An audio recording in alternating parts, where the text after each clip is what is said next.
The residence at 709 Magnolia Court in Broken Arrow, Oklahoma, presented a facade of quintessential suburban stability. Located in a quiet, affluent cul-de-sac, the two-story brick house blended seamlessly with its neighbors, boasting a manicured lawn and a spacious driveway that suggested a comfortable, middle-class existence. Broken Arrow itself was frequently cited as one of the safest cities in the state, a community where families moved to escape the congestion of Tulsa while remaining close enough for an easy commute. To the outside observer, the house on Magnolia Court was simply another home in a sea of normalcy, yet it functioned less as a residence and more as a fortress of solitude for the family of 9 living within. David and April Bever moved their growing family to Broken Arrow with intentions that seemed to prioritize privacy above all else. David, a 52-year-old technology professional, worked for major corporations including HP and Intel. His career demanded high-level intellect and focus, traits that he carried over into his domestic life with rigid intensity. He was the undisputed patriarch, a figure of authority whose word was law within the walls of the home.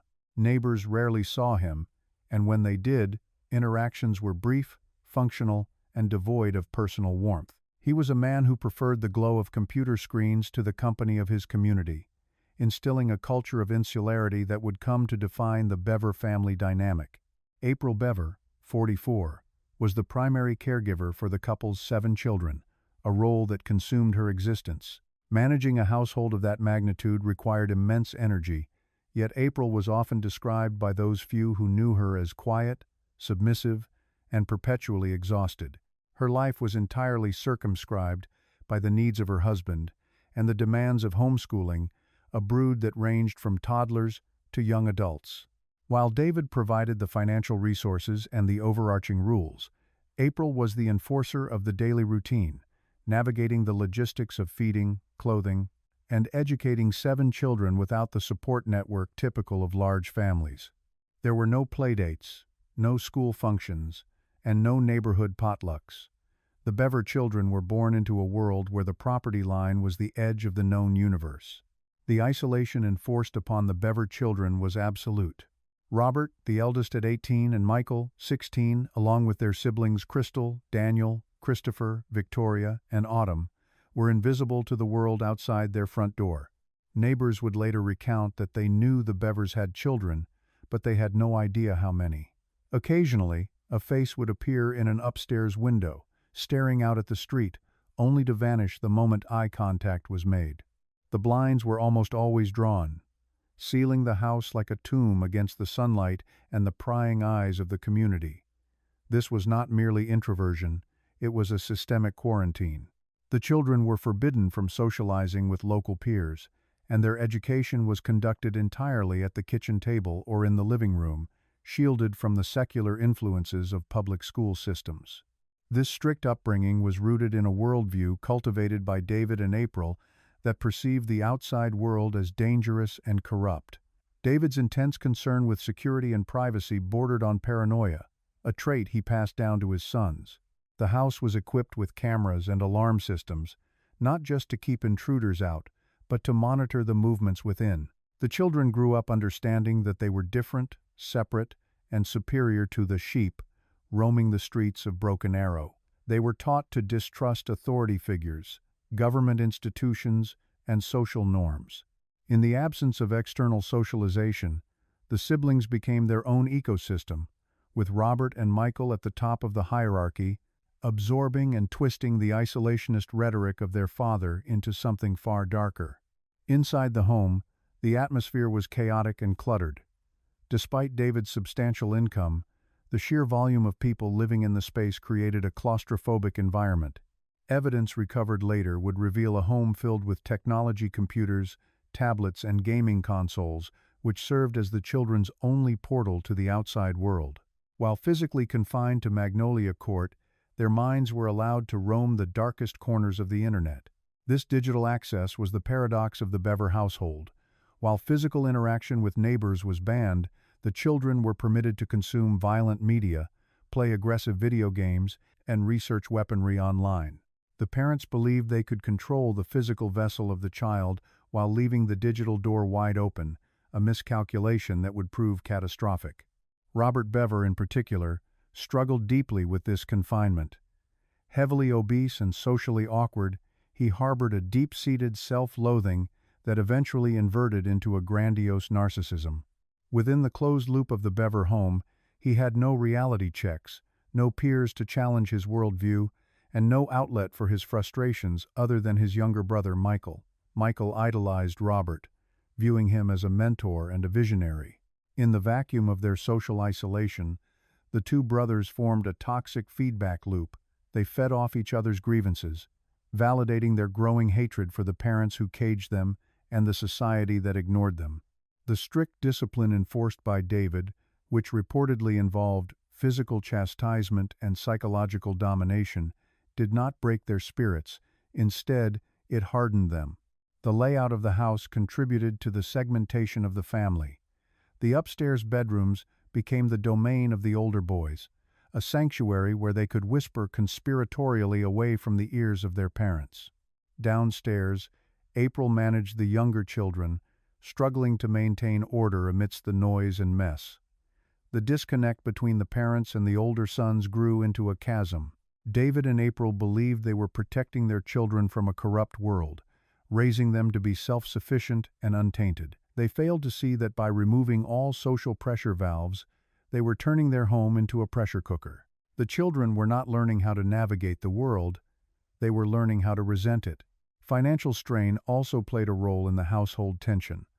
While David earned a good salary, the cost of supporting 9 people was immense. The house was often described as messy, with piles of boxes and clutter lining the hallways, a physical manifestation of the psychological hoarding taking place. Resources were guarded. The children were often required to pay for their own non-essential items, using money earned from doing chores or selling items online, further instilling a transactional view of human relationships. In this environment, everything had a cost, and affection was often scarce. The parents were viewed less as caregivers and more as wardens, holding the keys to freedom that Robert and Michael desperately craved. The neighbors on Magnolia Court remained oblivious to the brewing storm. They saw only the silent house, the overgrown shrubs that occasionally needed trimming, and the van parked in the driveway. They did not hear the arguments, the plotting, or the silent rage festering in the upstairs bedrooms. The reclusive nature of the family was accepted as a quirk rather than a warning sign. In suburbia, privacy is a respected right, and the Bevers utilized that social contract to hide the deterioration of their family unit. The silence of the house was not peaceful, it was heavy, laden with the unsaid and the repressed. As the summer of 2015 approached, the isolation intensified. The older boys began to stockpile tactical gear, purchasing knives and body armor online. Because they had no friends to question these purchases, and parents who were either disengaged or permissive regarding their interest in survivalist gear, the buildup went unchecked. The delivery trucks arriving at 709 Magnolia Court brought packages that were signed for and taken upstairs, their contents integrated into a plan that was slowly taking shape. The strict upbringing that was designed to keep the Bever children safe from the world had ironically created a microcosm where the only danger they faced was from within. The house was no longer a home. It was a training ground, and the targets were the very people who had built the walls around them. The accumulation of tactical gear was not merely a hobbyist's collection. It was the physical manifestation of a shared delusion that had metastasized within the walls of the Bever home.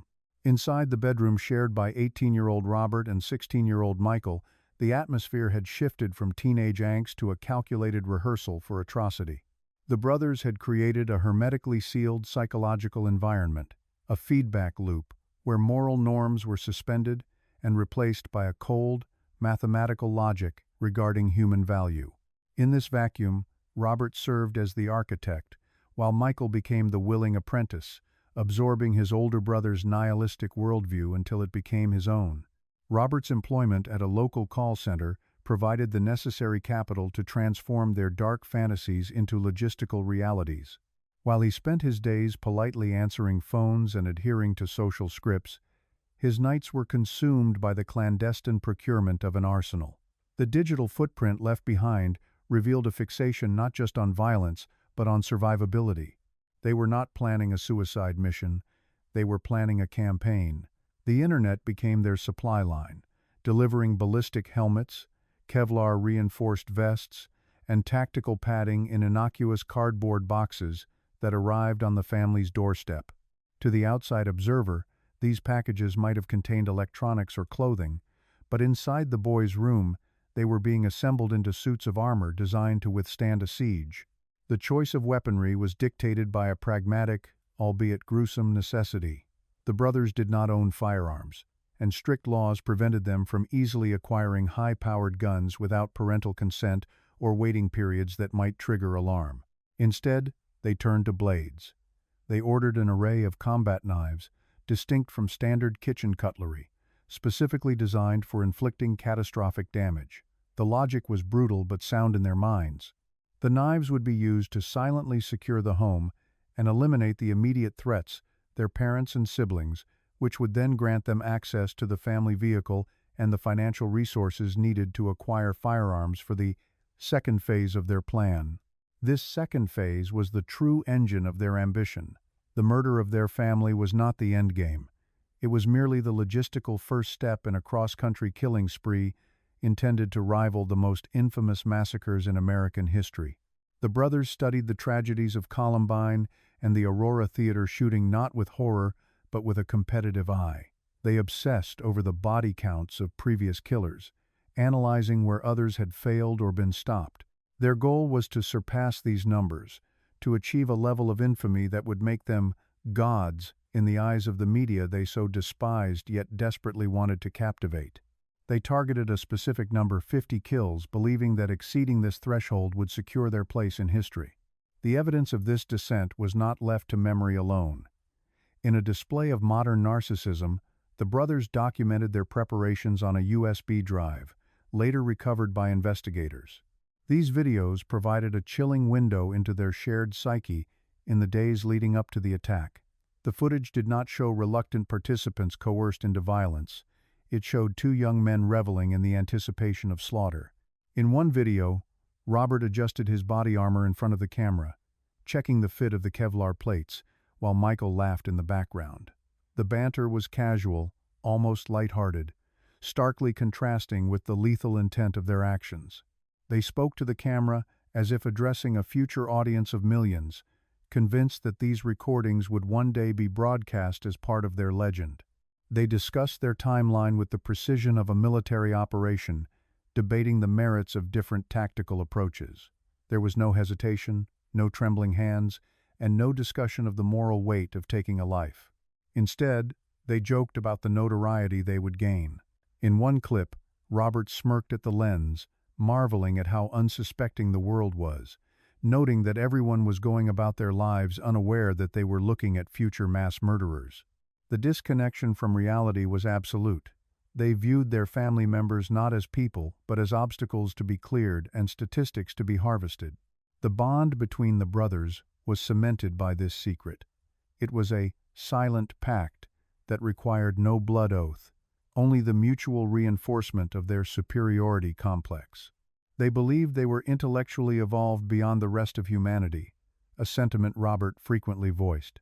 He perceived the people around him, his parents, his siblings, the customers he spoke to at work as sheep or programmed robots, unworthy of existence.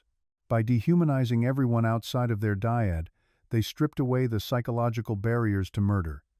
Michael, younger and impressionable, mirrored this detachment. He sought Robert's approval and found it by validating Robert's darkest impulses.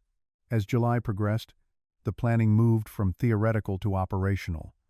They mapped out a route that would take them from the carnage of their Broken Arrow home to the highways of the Pacific Northwest, specifically targeting Washington state. The plan involved stealing the family SUV, armed with their stockpiled ammunition and weapons, and shooting innocent bystanders at random stops along the interstate. They calculated travel times, gas mileage, and potential law enforcement response times. The accumulation of ammunition was staggering. Investigators would later find thousands of rounds of ammunition, far more than required for the family alone, confirming the expansive scope of their intent. The preparation extended to physical conditioning. The brothers tested the mobility of their armor, ensuring they could move freely while weighed down by plates and weapons. They practiced donning their masks, black balaclavas, intended to dehumanize them further during the attack. The gear was meant to make them look like commandos, distinct from the common criminals they felt superior to. Every element of their appearance was curated to project power and fear. They were constructing an image for the cameras they believed would be waiting for them at the end of their rampage. Crucially, the digital evidence captured the total absence of empathy. In the recordings, they never mentioned hatred for their siblings, nor did they cite specific grievances that would typically trigger domestic homicide. There were no tearful confessions of abuse in these specific clips, nor expressions of anger. It was purely transactional. The killing of the 5-year-old and 7-year-old was discussed with the same emotional flatness as purchasing gasoline. They were simply units to be subtracted. This coldness was the most terrifying aspect of the pact. It wasn't a crime of passion, but a crime of performance. The disconnect between their public personas and their private reality deepened. Robert continued to clock in at work, interacting with colleagues who saw him as quiet and awkward but harmless. Michael continued his homeschooling, navigating the dynamics of a crowded house without raising suspicion. They hid their deliveries, stashed the armor in the recesses of their closet, and kept the digital files encrypted or hidden. The USB drive became the repository of their true selves, the only place where they felt authentic. In the final days leading up to July 22, the anticipation reached a fever pitch. The brothers finalized their inventory. They had the knives heavy, serrated blades capable of piercing bone. They had the protective gear to shield them from any defensive wounds their victims might inflict. They had the element of surprise. The videos recorded during this period show a disturbing giddiness. They laughed about the impending freedom the murders would grant them. They believed that by severing their ties to the family, they would be untethered from the mediocrity of their suburban existence. The plan was set for a quiet Wednesday night. They chose a time when the neighborhood would be asleep and the house locked down for the night. The strategy was to strike quickly and silently, initiating the attack in the bedrooms to minimize the chance of escape. They rehearsed the sequence: who would take which room, how they would corner their parents, and how to handle the younger children. The pact was sealed not with a handshake, but with the final click of a camera shutter and the closing of a laptop screen. They were ready to execute the script they had written for themselves, oblivious to the fact that reality would rarely adhere to such a meticulously deranged design. The silent pact was about to break the quiet of the night with shattered glass and screams, transforming their private delusion into a public nightmare. While the physical rehearsal involved silent movements through the hallways and the strategic mapping of the home, the psychological preparation was far louder, albeit confined to the digital storage of a thumb drive. The Bever brothers did not view their impending actions as a mere domestic tragedy or a desperate escape from a restrictive household. They viewed it as a launchpad for a career in infamy. The evidence recovered later by forensic investigators revealed that Robert and Michael had meticulously documented their intent, not in a diary of sorrow, but in a manifesto of ambition. They believed they were destined for greatness, and they intended to leave behind a multimedia portfolio that would explain their genius to a horrified world. The core of this digital manifesto was a series of video files and audio recordings that offered an unfiltered window into the escalating delusion of the teenage conspirators. In these recordings, the camera captures the brothers in the bedroom they shared, a space that had become both their sanctuary and their war room. The footage is grainy, often poorly lit, yet the subjects are unmistakably clear in their purpose. Robert, the elder and the architect of the plan, dominates the frame. He speaks to the lens with a terrifying casualness, treating the future murder of his parents and siblings as a necessary logistical hurdle rather than a moral catastrophe. In one crucial video segment, Robert addresses the camera directly, outlining the motivation that fueled the conspiracy. He explicitly states a desire to outdo known historical mass killers. The brothers had studied the statistics of past tragedies, treating the death tolls not as warnings but as high scores to be beaten. Robert's monologue reveals a deep-seated obsession with fame. He did not want to be a ghost, he wanted to be a celebrity. The plan was engineered to ensure maximum media coverage.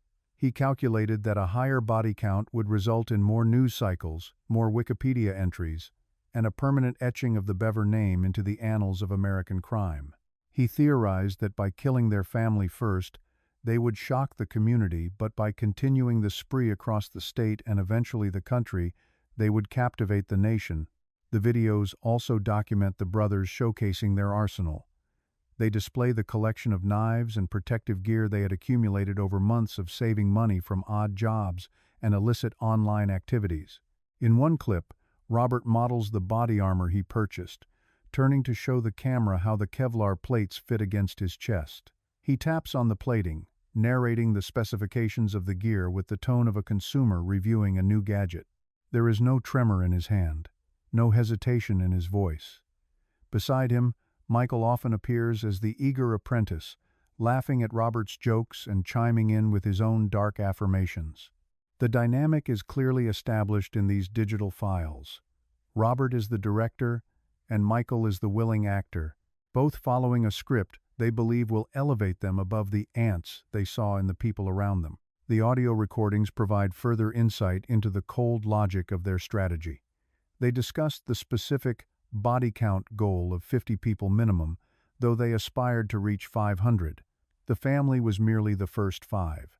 The digital logs found on the drive detailed a roadmap that extended far beyond Broken Arrow.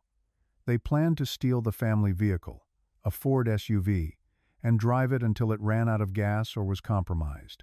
From there, they intended to hijack cars, moving swiftly along the interstate highways, targeting random civilians in a rolling spree of violence. They spoke of acquiring firearms along the way, fantasizing about upgrading their weaponry from the knives and hatchets they started with to high-powered rifles and shotguns taken from future victims or sporting goods stores. One of the most chilling aspects of the digital evidence is the rehearsal of the emotional detachment required for the act. In a video file dated shortly before the attacks, the brothers discuss the specific order of the killings within the home. They speak of their siblings' children they ate dinner with and shared a roof with as targets. They joke about the ease with which they would dispatch the younger children. There is laughter recorded on the drive, a sound that prosecutors would later point to as proof of their absolute depravity.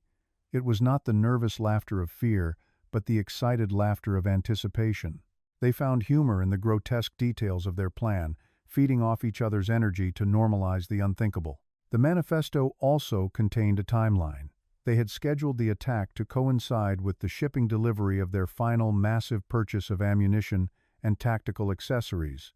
The digital trail showed tracking numbers and order confirmations from Amazon and other retailers, packages that were arriving at the Bever home under the guise of teenage hobbies. The brothers tracked these shipments obsessively, their arrival dates dictating the countdown to 0 hour. The videos show them unboxing these items, holding up the new knives and tactical gloves with a sense of reverence. To them, these were the tools of their liberation and their ascension. Robert's narration in the logs delves into his self-perception as a godlike figure. He describes a disconnect from humanity, viewing himself as a superior being who was shackled by the mediocrity of his upbringing. He expresses a profound contempt for the average life, school, work, family, and posits that violence is the only way to break the simulation of normalcy. This philosophical justification was crucial to the manifesto. He wanted the world to know why he did it. He anticipated that psychologists and journalists would dissect his words, and he crafted his statements to be enigmatic and provocative. He was pre-writing his own biography, ensuring that when the authorities eventually reviewed the thumb drive, they would find a narrative already constructed for them. The brothers also planned to document the massacre itself. The digital evidence suggests they intended to film the attacks or at least photograph the aftermath. They brought their devices with them during the preparation phase, intending to upload the content to the internet to spark an immediate viral sensation. They believed that live streaming or immediate uploading would grant them control over the narrative before law enforcement could intervene. The preparation for this aspect was just as rigorous as the physical training. They checked storage capacities, battery lives, and camera angles. The digital manifesto was not just a prologue, it was intended to be a real-time broadcast of their atrocities. In the quiet of their bedroom, surrounded by the clutter of adolescence, they built a fantasy world where they were powerful, feared, and famous. The videos captured the contrast between their environment and their aspirations. The room was messy, filled with the detritus of typical teenage life: computer parts, clothes, books, yet the conversation was purely homicidal. They mocked the innocence of their victims. They ridiculed the idea of mercy. In one segment, they simulated the sounds of the attack, making slashing motions at the air and laughing at the imagined screams of their parents. This rehearsal was not about perfecting the technique of the kill, but about desensitizing themselves to the reality of it. They were inoculating themselves against empathy. The drive also contained a bucket list of sorts, a catalog of items they wanted to acquire and places they wanted to see after the murders. It was a delusional itinerary that included travel to Washington State, purely because they liked the scenery they had seen in pictures. They listed expensive items they would buy with stolen money, treating the aftermath of the massacre as a vacation. This juxtaposition of extreme violence with mundane consumer desires highlighted the immaturity that underscored their psychopathy. They were children, planning a war, expecting to walk away into a sunset of their own making. Analysts reviewing the footage noted the lack of hesitation or doubt. At no point in the hours of recordings does either brother suggest turning back. There is no moment of clarity where the gravity of matricide and patricide breaks through the fantasy. Instead, the conviction strengthens with every video entry. They spurred each other on, creating an echo chamber where murder was the logical solution to their perceived grievances. Robert's dominance played a key role here. He framed the narrative, and Michael adopted it. The digital record shows Michael mirroring Robert's posture, his vocabulary, and his callousness. It was a shared psychosis, nurtured in isolation and documented in megapixels. The final entries on the drive, created closer to the date of execution, possess a frantic energy. The brothers seem to vibrate with adrenaline. The waiting had become the hardest part. They speak of the great freedom that awaits them. They reassure each other that the world will finally know their names. The plan to kill the family was finalized down to the minute, waiting for the house to go dark, striking while the victims were vulnerable in their beds, and ensuring the alarm system was disarmed to prevent early detection. They viewed the digital record as their legacy, a testament that would survive even if they did not. They were prepared to die in a shootout with police, and in fact, they welcomed that conclusion as a warrior's death. But the USB drive was their insurance policy against oblivion. It was meant to be found. It was meant to shock. It was the digital footprint of a massacre before the first drop of blood was ever spilled. The digital clock in the Bever brothers' shared bedroom inched toward midnight on the 22nd of July 2015. The air in the Broken Arrow suburb was heavy and still, the quiet of the neighborhood masking the kinetic energy building inside the walls of the gray two-story house. For Robert and Michael Bever, the theoretical phase was over. The years of accumulating weapons, the whispered fantasies recorded on USB drives, and the logistical mapping of their own home had culminated in this single, irreversible moment. They were fully dressed in the gear they had acquired for this specific purpose, clutching the knives and hatchets that had been delivered in discreet packages over the preceding months. The house was dark, save for the ambient glow of electronics and the streetlights filtering through the blinds. Their parents, David and April, and their 5 siblings were settling into the rhythm of a summer night, unaware that the domestic safety they took for reliance had been dismantled from the inside. The brothers initiated their plan with a calculated deception, a tactic designed to isolate their victims one by one to prevent a collective defense. They needed to thin the numbers quietly before the chaos truly began. The first target was their 13-year-old sister, Crystal. She was awake, likely reading or using a computer, when the door to the brothers' room opened. Michael Bever, the younger of the 2 conspirators, stepped out into the hallway. His demeanor was calm, betraying none of the adrenaline that must have been flooding his system. He walked to Crystal's room and asked her to come see something on his computer. It was a mundane request, a typical interaction between siblings in a house full of technology. Crystal, unsuspecting, followed him back to the room he shared with Robert. As she crossed the threshold into the boy's room, the trap snapped shut. The atmosphere shifted instantly from a casual family moment to a scene of frantic violence. Robert Bever was waiting. He lunged, grabbing Crystal in a chokehold while Michael moved in with a knife. The silence of the house was shattered not by the mechanical hum of a computer, but by the terrifying reality of an ambush. Crystal, despite the shock, fought back with a ferocity the brothers had not anticipated. She struggled against Robert's grip, screaming loud enough to pierce the soundproofing of the suburban home. The plan for a silent, systematic elimination began to unravel within seconds. The noise drew the attention of April Bever. The mother of 7 had been in another part of the house, perhaps asleep or winding down, when the screams of her daughter pulled her into the hallway. She moved toward the source of the disturbance, the boy's bedroom, driven by a maternal instinct to intervene in what she likely assumed was a heated argument or a roughhousing accident. When she entered the room, she walked into a nightmare. Her sons, armed and dressed in makeshift tactical gear, were in the process of attacking their sister. The focus of the violence shifted immediately. Robert turned his attention from Crystal to his mother, unleashing a barrage of strikes that were both frenzied and brutal. In the confusion of the shifting attack, Crystal managed to break free. Bleeding and terrified, she scrambled out of the room, her survival instinct propelling her away from the brothers. The hallway, usually a corridor of safety between bedrooms, became a gauntlet. The commotion had now fully roused the household. David Bever, the father, was a large man, physically imposing and capable of defending his family. He emerged from the master bedroom, stepping into the chaos that was engulfing the upper floor. The brothers knew that their father represented the most significant physical threat to their objective. Abandoning the containment strategy, they swarmed him. The encounter was violent and desperate, moving from the hallway into the bedrooms.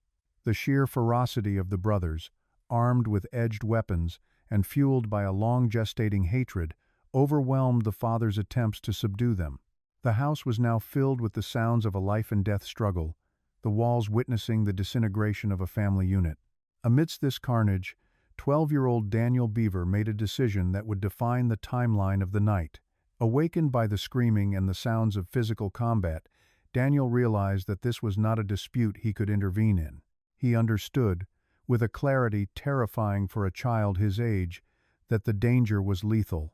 While his older brothers were engaged with their parents, Daniel retreated into a room, often identified as a bedroom or bathroom, and locked the door. His hands, trembling, fumbled for a phone. He didn't hide under a bed or retreat into denial. He took action. He dialed 911. It was 11:30 p.m. when the call connected to the dispatch center in Broken Arrow. The operator on the other end heard a male voice, quiet and breathless. Daniel whispered, afraid that raising his voice would draw the attention of the killers roaming the hall. He stated his address. He said his brother was attacking the family. The dispatcher, trained to handle crises, but unprepared for the specific horror unfolding in real time, tried to extract information. In the background of the call, the chaotic sounds of the massacre were audible screaming, thumping, and the distinct, terrifying noise of a struggle. Daniel remained on the line, a lifeline to a world that was rapidly rushing to help, but was still physically minutes away. The brothers, having incapacitated their parents, began a sweep of the house to locate the remaining siblings. They realized that the silence had not returned. Someone was unaccounted for, and the sounds of a hushed conversation might have drifted through the thin interior door. They arrived at the room where Daniel was hiding. The door was locked. The brute force that had overwhelmed their father would take too long and make too much noise to break down the barrier, and they suspected he was on the phone. Michael Bever, continuing the manipulation that had started the night, began to speak through the door. This moment remains one of the most chilling aspects of the timeline. Michael did not scream threats. He lowered his voice, feigning distress. He called out to Daniel, claiming that he too was being attacked by Robert. He pleaded for Daniel to open the door so they could hide together, or so he could escape the violence. It was a psychological ploy, leveraging the bond of brotherhood and the confusion of the trauma to bypass the lock. Daniel, terrified and hearing the voice of his brother asking for help, was faced with an impossible choice. The dispatcher on the phone was still there, a distant voice of authority, but his brother was right outside, claiming to be a victim. Daniel opened the door. The phone line remained open, capturing the subsequent seconds. The dispatcher heard the sudden change in the atmosphere, the creak of the door, a brief exchange, and then a sudden violent struggle. The phone fell or was dropped. The line did not disconnect immediately, recording the sounds of the attack that ended Daniel's life. The bravery of the 12-year-old, who had managed to alert the authorities and undoubtedly saved the lives of his surviving sisters by compressing the brothers' timeline, was met with immediate, lethal force. The brothers had neutralized the threat of the witness, but they did not realize the call had already done its work. The digital signal had been sent. The police were en route. With Daniel gone, the brothers continued their rampage. They moved to the other rooms where the younger children were sleeping. Christopher, age 7, and Victoria, aged 5, were defenseless. The violence visited upon them was swift. The plan, which had included a cross-country killing spree, demanded the total erasure of their past life. They viewed their siblings not as family, but as baggage to be discarded before their great freedom could begin. The forensic reconstruction of the night suggests these attacks happened in rapid succession following the breach of Daniel's room. The brothers moved with a terrifying efficiency, seemingly detached from the reality that they were ending the lives of children they had grown up with. However, the chaos of the initial attack on Crystal and the resistance of the parents had cost them time and energy. Crystal, who had fled the initial ambush in the brothers' bedroom, was wounded and bleeding profusely, but she was alive. She had managed to exit the house or hide effectively enough to avoid the immediate sweep. 2-year-old Autumn Bever was asleep in her crib upstairs. In the frenzy of the violence and the adrenaline dump of the combat with David and Daniel, the brothers seemingly bypassed her room or deprioritized her, perhaps intending to return later, or perhaps the approaching sirens shattered their focus. The wail of sirens cut through the summer air, growing louder with every passing second. The 911 call placed by Daniel had been treated with the highest priority due to the sounds heard by the dispatcher. Officers were arriving at the scene much faster than Robert and Michael had anticipated in their grand design. The brothers, covered in the evidence of their acts, heard the arrival of law enforcement. The transition from predators to fugitives was instant. The plan to steal the family car and drive into the night, armed with their arsenal, was suddenly impossible. The house, which was supposed to be the starting line of their infamy, had become a cage. Panic set in. The frantic energy that had characterized the videos on the USB drive returned, but stripped of its bravado. They scrambled to the rear of the house, looking for an exit that didn't lead directly into the headlights of police cruisers. They burst out the back door, sprinting into the darkness of the wooded area behind the property. They shed some of their gear, the heavy tactical armor becoming a liability in a foot chase. They dropped weapons, the tools of their liberation, now just incriminatory weight. Back inside the house, the first responding officers approached the front door with extreme caution. The silence had returned, but it was a heavy, ominous silence. Upon entry, the scale of the tragedy became immediately apparent. The scene was catastrophic. Officers moved methodically, clearing room by room, their body cameras recording the aftermath of the carnage. They found David and April. They found Daniel, the phone nearby. They found Christopher and Victoria. In the midst of the horror, they found Autumn, unharmed in her crib, a singular point of survival in a landscape of death. They also located Crystal, critically injured but clinging to life, able to provide the first crucial identification of the attackers, her brothers. The chronological footprint of the attack, from Michael's knock on the door to the arrival of the police, spanned less than an hour. In that brief window, a family of 9 was irrevocably destroyed. The meticulous planning recorded on the hidden phone videos had collided with the messy, unpredictable reality of human resistance and the heroic intervention of a 12-year-old boy. The great freedom the brothers had fantasized about had evaporated, replaced by the baying of police dogs in the woods and the cold reality of a life sentence. The massacre was over, but the investigation into the dark, digital precursors of the night was just beginning. The police perimeter expanded, the woods were illuminated by tactical lights, and shortly thereafter, Robert and Michael Bever were apprehended in the dirt, their plans for a cross-country journey ending just a few hundred yards from their back door. The arrival of the Broken Arrow Police Department at 709 Magnolia Court marked the transition from a private house of horrors to an active crime scene. It was shortly after 11:30 p.m. when the first patrol cruisers turned onto the quiet, upscale cul-de-sac. The neighborhood, typically silent and illuminated only by manicured landscape lighting, was immediately bathed in the chaotic strobing of red and blue emergency lights. The dispatcher had relayed the information from the disconnected 911 call, a juvenile, claiming his brother was attacking the family, but the silence that followed the line going dead hung heavy over the responding officers. They approached the residence with weapons drawn, aware that the situation inside was volatile and potentially still active. Upon stepping onto the front porch, the magnitude of the violence became instantly apparent. Blood was visible even before the officers crossed the threshold. The front door stood as the barrier between the suburban normality of the street and the carnage within. Officers made entry, shouting identifying commands, their voices echoing into a house that smelled of copper and death.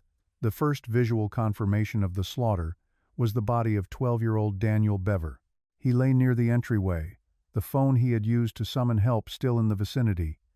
He had collapsed after being pursued by his brothers, his attempt to save his family ending in the hallway. It was clear to the first responders that medical intervention for him was impossible.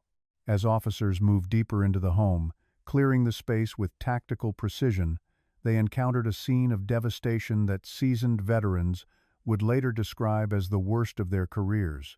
The house was large, a two-story structure, meant to house a family of 9, and the violence was spread throughout the lower level. Near the front of the house, they found 44-year-old David Bever, the father. He had sustained massive trauma, having been the first target in the brothers' blitz-style attack. The ferocity of the assault on David indicated a rage that went beyond simple elimination. It was an overkill that set the tone for the rest of the residents. The priority shifted instantly from apprehension to rescue when a faint sound drew the officer's attention to the front lawn area and the entryway. 13-year-old Crystal Bever, bleeding profusely from multiple stab wounds to her throat, arms, and stomach, was clinging to life. She had been attacked alongside her siblings, but had managed to survive the initial onslaught. Whether she had crawled toward the door or been left for dead by her brothers, her presence was a catalyst for the police. Paramedics were waved in immediately. As they worked to stabilize her, fighting against a catastrophic loss of blood, Crystal provided the most critical piece of intelligence the police could hope for.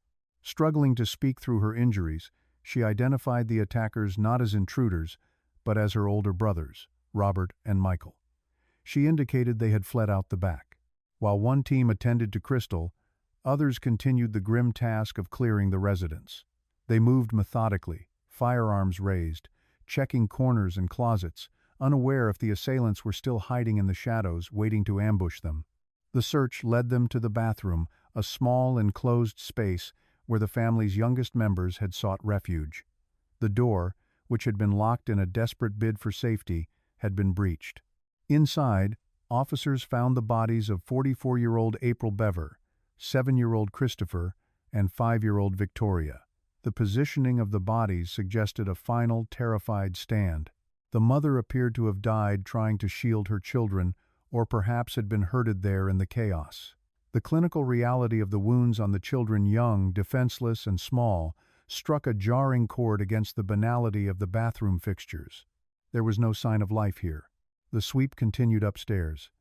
The house was eerily quiet in the areas untouched by the violence. In one of the upper bedrooms, officers found the only uninjured member of the Bever family, 2-year-old Autumn. She was discovered unharmed, a stark anomaly amidst the slaughter. The door to her room was closed, or she had simply been ignored by Robert and Michael in their haste to execute the older family members and prepare for their flight.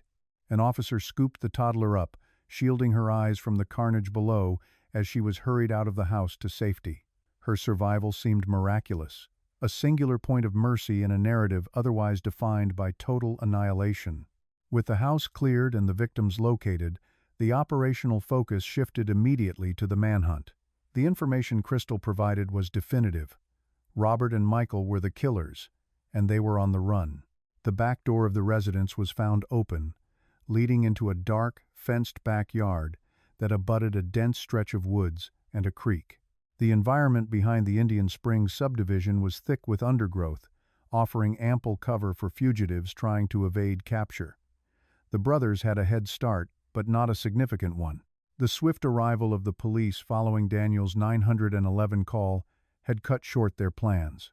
They had intended to steal the family vehicle and embark on a cross-country killing spree, but the sirens had forced them to abandon the car and flee on foot.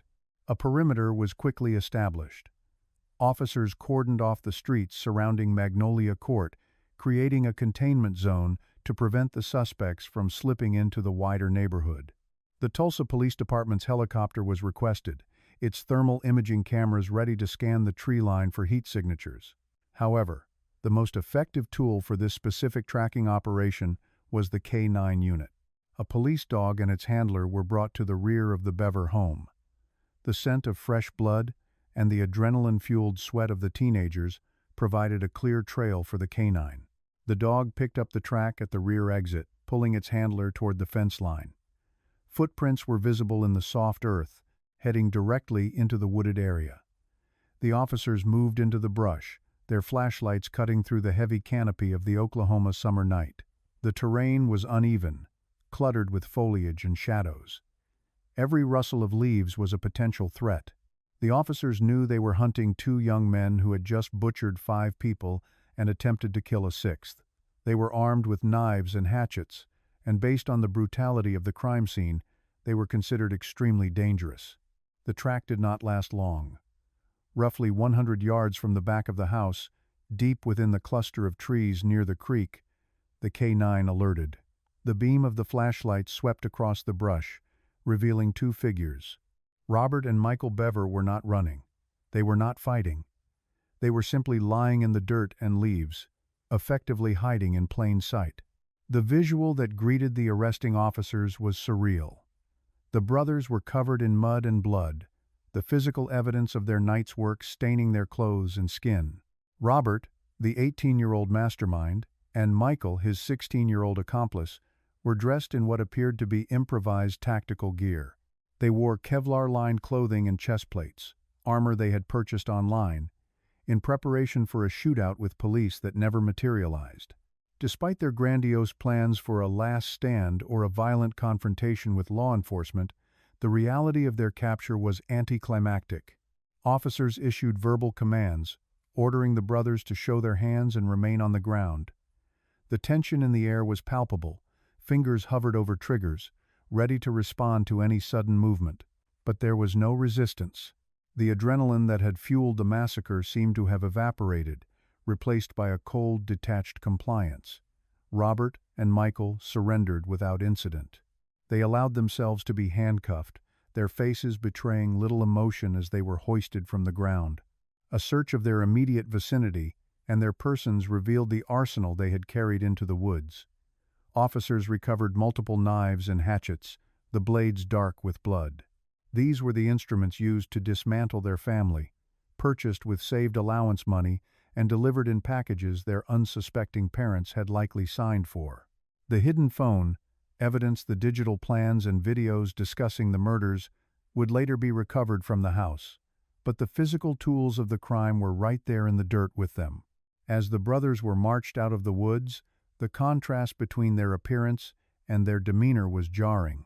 They were soaked in gore, wearing armor meant for a war zone, yet they walked with a disturbing calmness.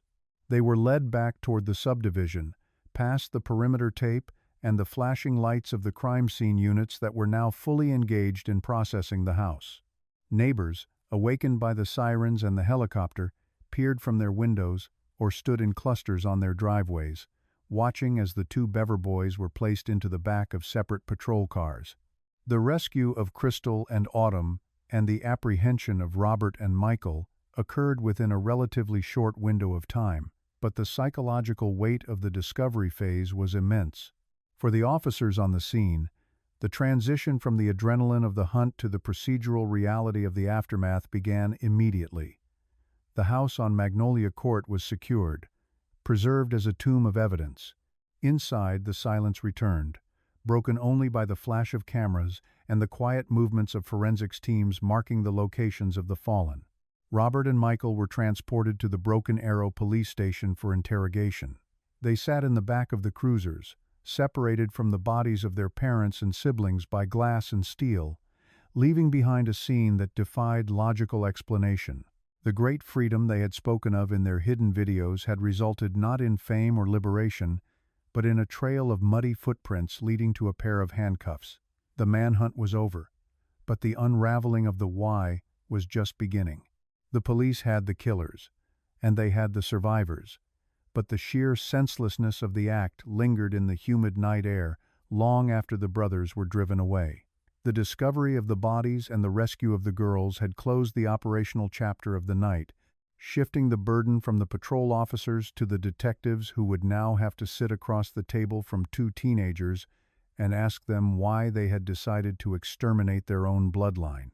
In the sterile, fluorescent-lit interrogation rooms of the Broken Arrow Police Department, the atmosphere was heavy, with a silence that seemed to contradict the chaos of the crime scene just miles away. Detectives prepared themselves to face two young men who had just orchestrated the annihilation of their own bloodline. The immediate assumption for seasoned investigators was a snap in the psyche, a moment of passion, or perhaps a drug-induced rage. However, as the interviews commenced, the investigators were met with a chilling rationality that dismantled every standard theory of domestic homicide.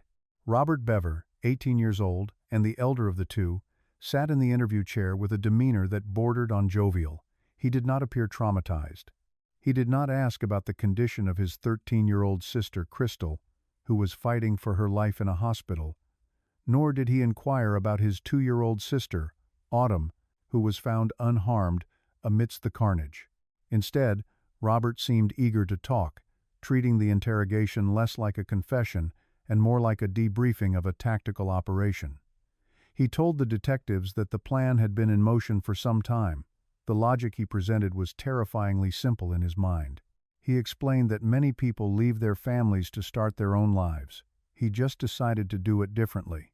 To him, the family was an anchor, a burden that needed to be severed so he could attain the freedom he felt he was denied. Across the hall, 16-year-old Michael Bever provided a corroborating account that mirrored his brother's cold detachment. Michael spoke of the events with a quiet compliance. He detailed the ruse they had employed to initiate the massacre. The brothers had waited until midnight, the witching hour of their new life, to put their plan into motion. Michael explained that they had lured their younger siblings out of their bedrooms by knocking on the doors and claiming they wanted to show them something on a computer.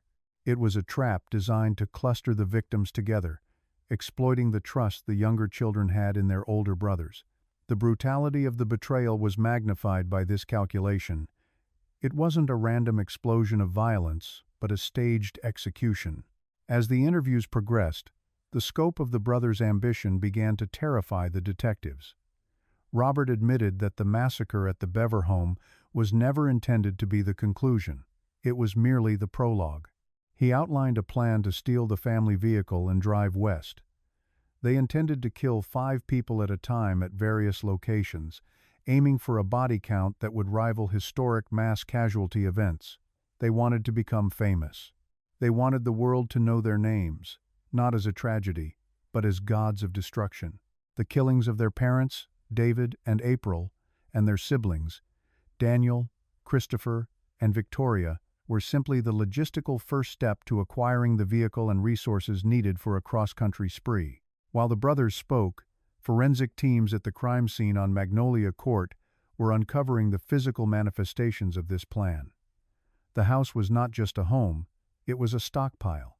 Investigators found shipments of tactical gear that had been delivered to the house, packages that the parents had likely assumed were innocent computer parts or hobby equipment. There were knives, axes, and protective coverings. But the most significant discovery, the piece of evidence that would peel back the layers of the brothers' psyches, was a USB flash drive. This small, unassuming device contained what would come to be known as the Bever Diary. It was a digital archive of the premeditation, a collection of videos recorded by the brothers in the days and weeks leading up to the murders.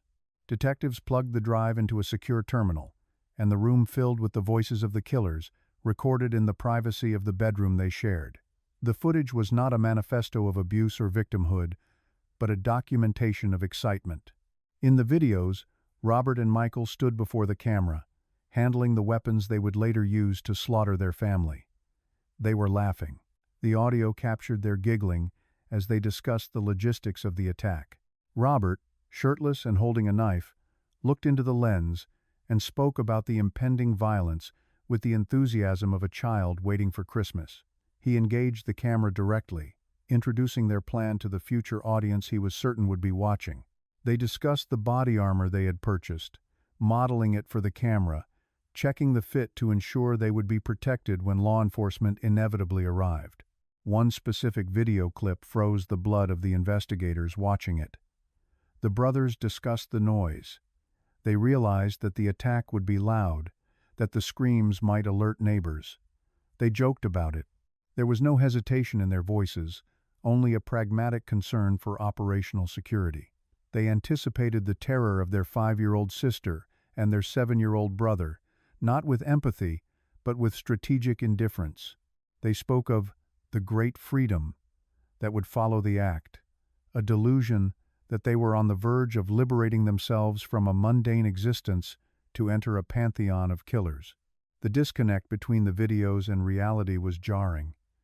On the screen, they were confident, almost theatrical villains in a movie of their own making.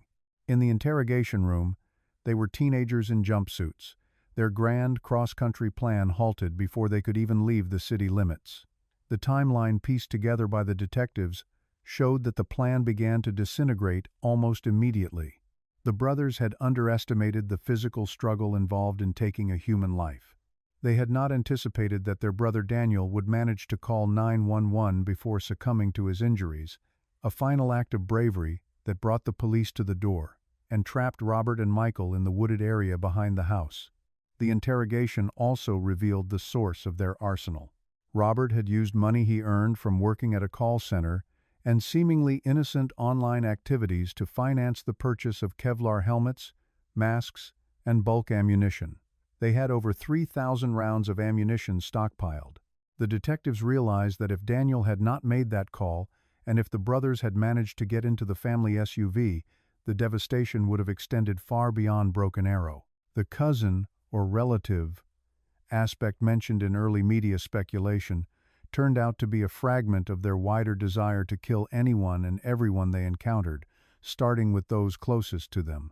As the sun rose over Oklahoma, the full narrative was secured. The confessions were recorded, detailed, and devoid of remorse.